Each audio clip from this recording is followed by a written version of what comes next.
মোহাম্মদ ইউনূস সহ 7 জন গ্রামীণ টেলিকমের মোট 14 জনের বিরুদ্ধে যে অভিযোগ গঠন করেছে সেই অভিযোগকে বাতিল চ্যালেঞ্জ করে এবং সম্পূর্ণ মামলাটা বাতিল করার জন্য আজকে আমরা মহামান্য হাইকোর্টে আমরা 561A আমরা কোয়াশমেন্ট পিটিশন দাখিল করেছি। বলা হয়েছে যে ডক্টর ইউনূস সাহেব এবং ওনারা আত্মসাৎ করেছেন।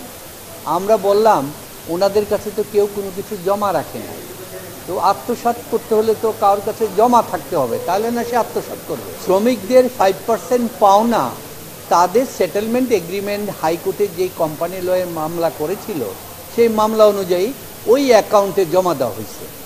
তো সুতরাং এই আত্মসাতের প্রশ্ন নাই। এগ্রিমেন্টে বলা আছে একটা ব্যাংক অ্যাকাউন্ট করতে হবে, তো ব্যাংক অ্যাকাউন্টের জন্য জায়গাটা খালি রাখছে। তো ওনারা বলতেছে, দুদক বলতেছে ব্যাংক অ্যাকাউন্টটা তো আগে হবে, বাবার আগে কি ছেলের জন্ম হয়? অভিযোগ গঠন বাতিল চাইনি, উনি পুরো মামলাটা বাতিল চেয়েছে। আমরা আইন অনুসরণ না করে এই মামলা করেছি, তাহলে আদালত কিভাবে আমল নেবে? দুর্নীতি দমন কমিশন প্রস্তুত, প্রত্যেকটা আইনি মোকাবিলার আমরা সদুত্তর দিব মাননীয় আদালতের কাছে। ডক্টর মোহাম্মদ ইউনূস সহ 7 জন গ্রামীণ টেলিকমের টোটাল 8 জন এবং বাকিরা সহ মোট 14 জনের বিরুদ্ধে যে অভিযোগ গঠন করেছে সেই অভিযোগকে বাতিল চ্যালেঞ্জ করে এবং সম্পূর্ণ মামলাটা বাতিল করার জন্য আজকে আমরা মহামান্য হাইকোর্টে আমরা 561A আমরা কোয়াশমেন্ট পিটিশন দাখিল করেছি। এই কোয়াশমেন্ট পিটিশন দাখিল করার মূল কারণটা হচ্ছে যে মামলায় আমরা কোনো ফ্যাক্টসে যাই নাই, আমরা শুধু আইনগত পয়েন্টে গিয়েছি। যে বলা হয়েছে যে ডক্টর ইউনূস সাহেব এবং ওনারা আত্মসাৎ করেছেন। আমরা বললাম ওনাদের কাছে তো কেউ কোনো কিছু জমা রাখে না, তো আত্মসাৎ করতে হলে তো কারোর কাছে জমা থাকতে হবে, তাহলে না সে আত্মসাৎ করবে।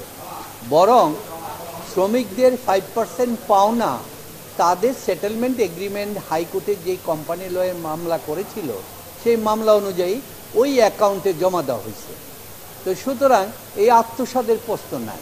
দ্বিতীয়ত বস্তুটা বলেছেন উনি 420 ওনারা চিটিং করেছেন। চিটিং করতে হলে এটার মানেটা হচ্ছে আপনাকে পরিচিত করতে হবে, আপনি আমাকে কিছু দেন।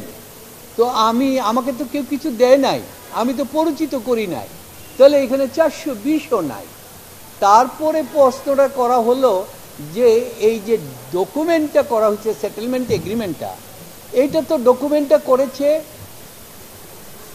কোম্পানির পক্ষে ম্যানেজিং ডাইরেক্টর এবং শ্রমিকদের ট্রেড ইউনিয়ন প্রতিনিধি। এইটা লেবার আইনের 234 ধারায় বলা আছে যে তাদের 5%-এর জন্য দিতে হবে এবং একটা ফান্ড ক্রিয়েট করতে হবে, এবং 234 ধারায় বলা আছে যদি না করা হয় তার কি রকম হবে। তো লেবার আইন অনুযায়ী তারা প্রাপ্য, সেই প্রাপ্য অনুযায়ী যেহেতু সেটেলমেন্ট এগ্রিমেন্ট হাইকোর্টও এটা অ্যাকসেপ্ট করে মামলাটাকে রিজেক্ট করে দিয়েছে, তো সেইখানে বলা হলো এই ডকুমেন্টটা ভুয়া। তো একটা ডকুমেন্ট কখন ভুয়া হয়? যখন ডকুমেন্টের অন্য পক্ষকে না জানাইয়া তার সিগনেচার জাল কইরা যদি করা হয়, এখানে তো ভুয়া তো আর কেউ না, কারণ দুই পক্ষই সই করছে। এখন বলতেছে ওই যে ব্যাংকে এই এগ্রিমেন্টে বলা আছে একটা ব্যাংক অ্যাকাউন্ট করতে হবে, তো ব্যাংক অ্যাকাউন্টের জন্য জায়গাটা খালি রাখছে। তো ওনারা বলতেছে, দুদক বলতেছে ব্যাংক অ্যাকাউন্টটা তো আগে হবে, বাবার আগে কি ছেলের জন্ম হয়? চুক্তি হলে চুক্তি অনুযায়ী না ব্যাংক অ্যাকাউন্ট হবে, জায়গাটা খালি রাখা হয়েছে। এইটারে বলতেছে জালিয়াতি। এই যে জালিয়াতি বলে বলতেছে এটা ভুয়া। তাই এইটা হলো গে একটা। তারপরে মামলা করেছে আপনার মানি লন্ডারিং এর মামলা করেছে, বলছে উনি মানি লন্ডারিং করলো। এই মানি লন্ডারিং তাদের হিসাব অনুযায়ী 437 কোটি টাকা 5%-এর হয়েছে। কারণ আপনারা জানেন গ্রামীণ টেলিকমের নিজস্ব একটা আয় আছে, সেটা হচ্ছে গ্রামীণ ফোনের থেকে একটা ব্যাপক আয় আছে। এইটা এত টাকা হতো না, কিন্তু সেখানে বাধ্য করে সরকারের সহায়তায় বাধ্য করে 10 বছরের ওই হিসাবটা আনাতে এটা 437 কোটি টাকা হয়ে গেল। এই টাকাটা যখন দেওয়া হলো তখন একটা শ্রমিক, একটা পিয়ন, সে 4.5 কোটি টাকা থেকে 4-5 কোটি টাকা পাইছে শুধু WPF, একটা সরকারি সচিবতা পায় নাই। অর্থাৎ কোম্পানিটাকে পুরাপুরি দেউলিয়া করা যায় কিভাবে সেই অবস্থা। এখন সেখানে বলতেছে তুমি ওই যে তখন তারা শ্রমিকরা আবেদন জানালো যে টাকাটা তো সেটেলমেন্ট এগ্রিমেন্টে চলে গেছে, একটা সেপারেট এগ্রিমেন্ট, এটা কিন্তু কোম্পানির অ্যাকাউন্টে নাই, সুতরাং এখানে কোম্পানির কোনো হাত নাই, এটা সিগনেটরি হচ্ছে মালিক পক্ষের একজন আর শ্রমিক পক্ষের দুইজন। তো তারা সিগনেটরি যেহেতু আইন অনুযায়ী, লেবার আইন অনুযায়ী, তো সুতরাং এইটা তো তাদের কোনো কথা নাই। তখন ওই কমিটির কাছে, সিগনেটরির কাছে তারা আবেদন করলো যে আমাদের লয়াররা এই মামলাটা করেছে, 110টা মামলা করেছে শ্রমিকদের সাথে, যে বলছে জিতলে পয়সা, না জিতলে পয়সা নাই, তো জিতলে 6% দিবেন। ওই 6%-এর হিসাব অনুযায়ী হয়েছে আপনার 437 কোটি টাকা। তো এই টাকাটা দিল, সেখান থেকে আপনার তারা বলল যে আমাদেরকে ওই লয়ারের ফি এবং মামলার ফি যদি আগে না দেওয়া হয় খরচ, তাহলে তো মামলা উঠাবে না, সেটেলমেন্ট এগ্রিমেন্টটা কার্যকরী হবে না। তখন বলল তোমরা আন্ডারটেকিং দাও। আগেও তারা আন্ডারটেকিং দিচ্ছে শ্রমিক অ্যাসোসিয়েশনকে, আন্ডারটেকিং অনুযায়ী ওই সেটেলমেন্ট যাদের নামে তারা ইস্যু করছে, ডক্টর ইউনুস বা বোর্ড ইস্যু করে নাই, ওই কোম্পানি করে নাই, কারণ এই টাকা তো চলে আসছে এই শ্রমিকদের অ্যাকাউন্টে, ওই অ্যাকাউন্ট থেকে দিয়েছে। অভিযোগ গঠন বাতিল চায়নি, উনি পুরো মামলাটা বাতিল চেয়েছে।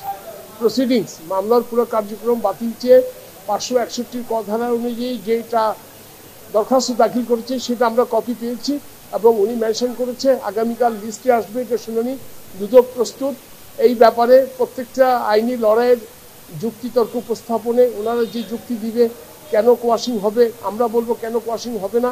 আমরা এই মামলায় পুরোপুরি প্রস্তুত। একটি ইনভেস্টিগেশন, একটি তথ্যের ভিত্তিতে অনুসন্ধানপূর্বক এফআইআর করেছে, চার্জশিট হয়েছে, চার্জশিটের পরে একটা কম্পিটেন্ট আদালত আর মামলা আমলে নিয়েছে এবং গত ডেটে চার্জ গঠন হয়েছে। আগামী সোমবার অর্থাৎ 15 জুলাই 2024 এটা সাক্ষ্য গ্রহণের দিন ধার্য আছে। ঠিক সাক্ষ্য গ্রহণের 8 মুহূর্তে এসে ওনারা একটা ফ্যাক্সিশনে দাখিল করলো, ওনারা দাখিল করতে পারে, যাতে আমরা একটি ভীত সন্তুষ্ট এই কারণে সাক্ষীটা যেন ওই দিন না নিতে পারে। কিন্তু আমরা প্রস্তুত, আমরা আইনি মোকাবিলা করব এবং আমরা দেখাবো আদালতের কাছে যেটা 561-এ কোন কোন ক্ষেত্রে কোন কোন মামলায় হয় এবং কোন কোন ক্ষেত্রে হয় না। কাজে মামুন সাহেব ডক্টর ইউনুসের পক্ষে যে আর্গুমেন্ট করবে, ডক্টর ইউনুস অ্যান্ড গং যেই আর্গুমেন্টগুলি করবে প্রত্যেকটা তাদের দরখাস্তের মধ্যে লিপিবদ্ধ করা আছে। আমরা ইতিমধ্যে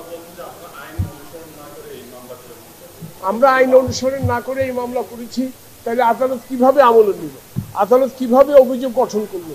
আপনারা জানেন দুর্নীতি দমন কমিশনের মামলা যখন ফাইনাল রিপোর্ট হোক, চার্জশিট হয়, যখন আদালতে দাখিল করার পরে এটা আদালতের এখতিয়ার, আদালত আমলে নিবে কি না, আদালত দেখে শুনে বুঝে আইনি ব্যাখ্যা শুনে আর নথি দেখে আমলে নিয়েছে।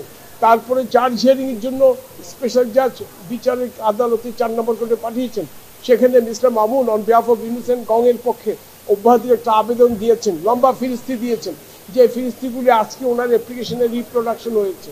সেখানে বিশদ আর্গুমেন্ট হয়েছে যে এই মামলায় আইনি কোনো উপাদান নাই, কাজে এই মামলায় ডক্টর ইউনুসকে হ্যারাসমেন্ট করার জন্য করা হচ্ছে বিকজ অফ নোবেল লরিয়েট, যেটা চর্কিত চক্র সবসময় বলে আসছে। সেখানে শুনানি হয়েছে, গেটস টুগেদার, শুনানি হওয়ার পরে আদেশের জন্য দিন ধার্য করছে, সেখানে দুপক্ষ শুনে আদালত অভিযোগ গঠন করেছে। তাহলে উপাদান না থাকলে অভিযোগ গঠন হলো কি না?